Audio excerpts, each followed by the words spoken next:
সেটা হলো, ম্যাম আপনি তো বললেন এটা ওষুধ খেতে হবে, তবে আমার একটি প্রশ্ন, যে ঘরে যেগুলো খাবার খেলে লিঙ্গটা ভালোভাবে শক্ত রাখতে পারবো, এটা নিয়ে একটি ভিডিও বানান। আশা করি একটি ভিডিও বানাবেন। দেশের এবং প্রবাসের ভাই বোনদের প্রতি সালাম। আসসালামু আলাইকুম। আমি প্রভাষক ডাক্তার রিক্তা পারভিন, হোমিওপ্যাথি এবং আয়ুর্বেদিক চিকিৎসক। আজকেও একটি কমন কমেন্টসের অ্যান্সার করব, যে কমেন্টসটা বর্তমান যুবক, বয়স্ক সবাই কিন্তু করছে। মানে বিশেষ করে পুরুষদের জন্য এটা কমন হয়ে গেছে। মানে কি খেলে লিঙ্গ শক্ত হবে, কি ওষুধ খেলে লিঙ্গ শক্ত হবে, কি করলে, মানে লিঙ্গের উত্থানজনিত সমস্যাটাই এখন সব থেকে বেশি সমস্যা হয়ে দাঁড়িয়েছে যৌন অক্ষমতার রোগীদের। কারণ ইচ্ছা না হলে যে কোনো ওয়েতে কিন্তু ইচ্ছা বাড়ানো যায়, উত্থান না হলে কিন্তু কোনো কিছুই করা যায় না। যতই আপনার সময় থাকুক, যতই ইচ্ছা হোক, লিঙ্গের যদি উত্থান না হয় তাহলে তো সহবাসেই যাওয়া যাবে না। উত্থান হলে যদি 1 মিনিটের ভিতরেও, যদি 10 সেকেন্ডের ভিতর বীর্যপাত হয়ে যায়, তাও তো সুখটা পাচ্ছে, বীর্যপাত তো হচ্ছে। কিন্তু যদি উত্থানই না হয় তাহলে কি করে সে যৌন মিলনের সুখ পাবে? তো ঠিক এমনই একটা প্রশ্ন আজকে আমার শুভাকাঙ্ক্ষী করেছেন। এই প্রশ্নটা কিন্তু রিসেন্টলি, মানে প্রতিনিয়ত কিন্তু আসছে। অর্থাৎ পূর্বের ভিডিওতে আমি ওষুধ নিয়ে আলোচনা করেছি যে ওষুধ খেতে হবে। তো এখন সবার প্রশ্ন, যে ওষুধ তো বললেন, ঘরে কি খাবার আছে, মানে ঘরোয়া পদ্ধতিতে যে খাবার খেলে লিঙ্গ শক্ত থাকবে বা লিঙ্গ উত্থান থাকবে? তো এই বিষয়টি নিয়ে এখন আলোচনা করব।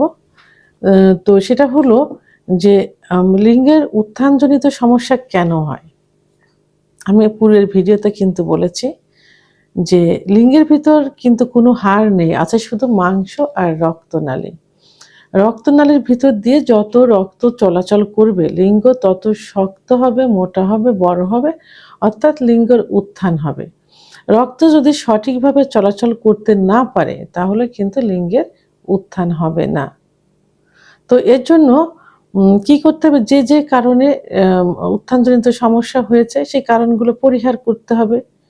বিশেষ করে হস্তমৈথুন, বিছানায় ঘর্ষণ, স্বপ্নদোষ, অতিরিক্ত যৌন মিলন, সমকামিতা, এগুলো তো বাদ দিতে হবে। স্ত্রীর সঙ্গে সম্পর্ক উন্নয়ন করতে হবে, স্ত্রী বা পার্টনারের সঙ্গে। এবং যখন সেক্স উত্তেজনা আসবে, সেই সেক্স উত্তেজনা যেন সঠিকভাবে হয় সেদিকে খেয়াল রাখতে হবে। উত্তেজনা শক্তিটা বাড়াতে হবে।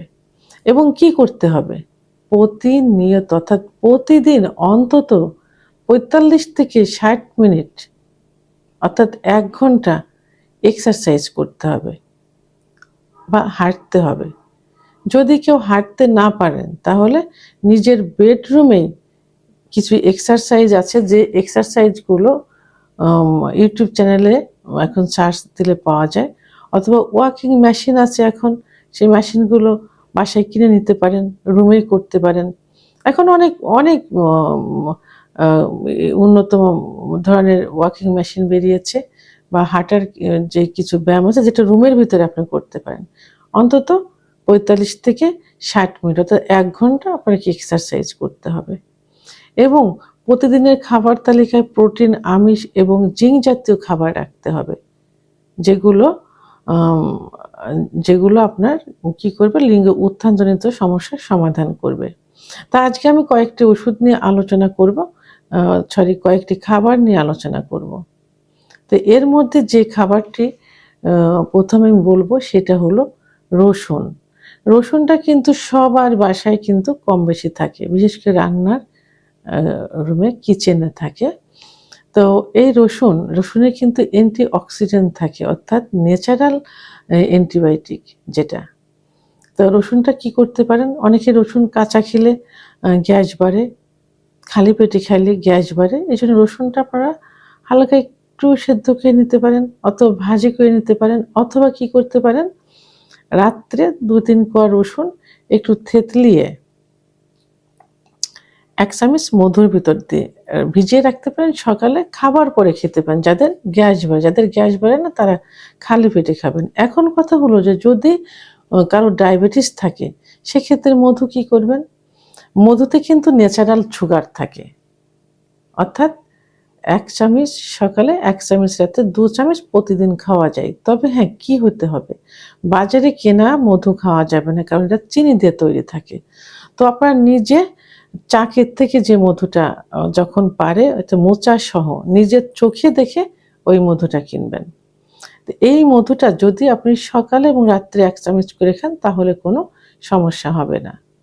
সেহেতু রসুনের সঙ্গে 1 চামচ করে মধু গুলিয়ে রেখে সকালে খাইতে পারেন। ভরা পেটে, যাদের গ্যাস হবে ভরা পেটে, যাদের গ্যাস হবে না খালি পেটে খেলে ভালো হবে। অনুযায়ী সেটি হলো ডিম। এখন এই ডিমটা সবথেকে ভালো হয় যে যারা যেসব মুরগি খাবারগুলো নিজে ম্যানেজ করে খায়, কুড়িয়ে খায়, যেমন দেশি মুরগি, হাঁসের ডিম, অর্থাৎ এই যে এখন যে পোলট্রির ডিমগুলো বেড়েছে, এরা কিন্তু খাবারগুলো তৈরি করে তাদেরকে দেওয়া হয়, বিভিন্ন রাসায়নিক পদার্থ থাকে এর ভিতরে। তো এই জন্য কি করতে হবে, হাঁসের ডিম খেতে হবে। হাঁসের ডিম ভিটামিন ডি থাকে, যা টেস্টোস্টেরন হরমোন বৃদ্ধি করে। তো এখন এই হাঁসের ডিম সকালে একটা, রাত্রে একটা, যাদের উচ্চ রক্তচাপ থাকে তারা একটা করে খাইলেই যথেষ্ট। তো এটা পুরা সিদ্ধ না, হাফ বয়েল করে খেতে পারেন, অথবা পোস্ট করে যে খায়, কুসুমটা একটু কাঁচা কাঁচা থাকে, এইভাবে খাইতে পারেন। তাহলে ডিমটা প্রতিদিনের খাদ্য তালিকায় রাখতে হবে এবং প্রতিদিন কলা খাইতে হবে। কলা সকালে একটা, রাত্রে একটা। কলা টেস্টোস্টেরন হরমোন বৃদ্ধি করে।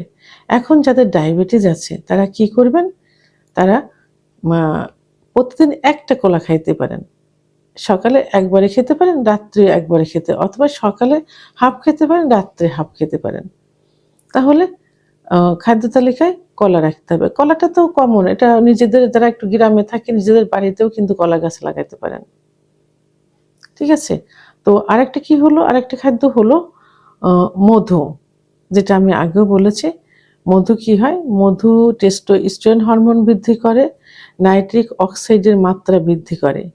তো সেহেতু মধু খাইতে হবে। আর মধুটা কিন্তু অবশ্যই, আমি আগেও বলেছি যে বাজারে কেনা মধুতে চিনি থাকে, এই জন্য বাজারে কেনা মধু বাদ দিয়ে নিজেরা একটু কষ্ট করে চাকের থেকে মধু সংগ্রহ করবেন, চাক সহ, যেটা চোখে দেখতে পাচ্ছেন।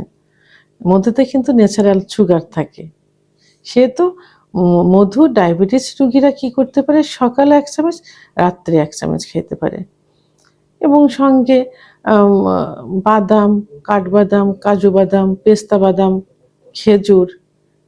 খেজুরে ন্যাচারাল সুগার থাকে। ডায়াবেটিস রোগীরা খেজুর খাইতে পারে, সকালে 2টা, রাত্রে 2টা। তো এইভাবে প্রতিনিয়ত খাবারের তালিকায় যদি এই খাবারগুলো রাখতে পারেন, যাদের অর্থনৈতিক অবস্থা বেশি একটা ভালো থাকে না, বেশি সচ্ছল না, তারা দেশি যে বাদামগুলো আছে, যেগুলো আমরা এই যে ভাজি করে বাজারে বিক্রি করে, এই বাদামগুলো খাইতে পারেন। আর ন্যাচারাল সবজি, গাজর, শসা, টমেটো, এইগুলা খাইতে পারেন। বিশেষ করে যে 4টি খাবার আমি বললাম, ডিম, কলা, রসুন, মধু। ডিম, কলা, রসুন, মধু, এইটা আপনারা প্রতিনিয়ত খাবারের তালিকায় রাখবেন। তাহলে দেখবেন আপনাদের উত্থানজনিত সমস্যা হবে না। তবে অবশ্যই কারণগুলো কিন্তু বন্ধ করতে হবে। আর এইটা আপনাদের বাসায় কিন্তু প্রায় সময়ই থাকে। রসুনটা তো থাকেই। এর সঙ্গে কালো জিরা খাইতে পারেন, আরো ভালো কাজ করবে কালো জিরা। তো সব রোগের সেরা ওষুধ। তো ভিডিওটি সম্পর্কে যদি কোনো মতামত থেকে থাকে অবশ্যই কমেন্টসের মাধ্যমে জানাবেন। আর ভিডিওটি ভালো লাগলে লাইক, কমেন্ট, সাবস্ক্রাইব করে আমার সঙ্গে থাকুন। আল্লাহ হাফেজ।